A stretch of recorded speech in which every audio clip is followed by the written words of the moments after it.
ប្រទេសថៃកំពុងប្រើក្បាច់ហុតទឹកសម្លឹងការអបនាយករដ្ឋមន្ត្រីក្រសួងការបរទេសថៃស៊ីហាសាភូមិកេកៅបានផ្ដល់បទសម្ភាសន៍នៅថ្ងៃសៅរ៍ទី15ខែសីហាឆ្នាំ2026ថា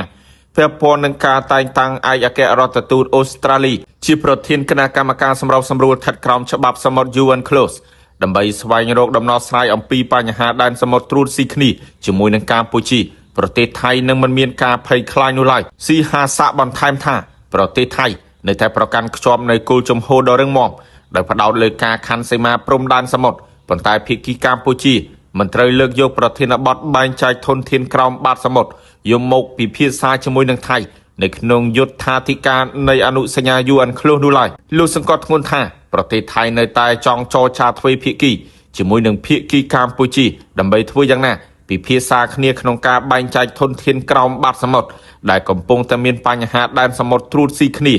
យានដ្ឋានរដ្ឋា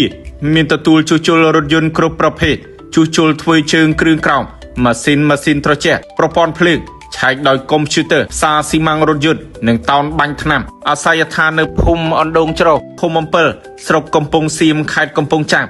លេខទូរស័ព្ទទំនាក់ទំនង012 202 906 069 51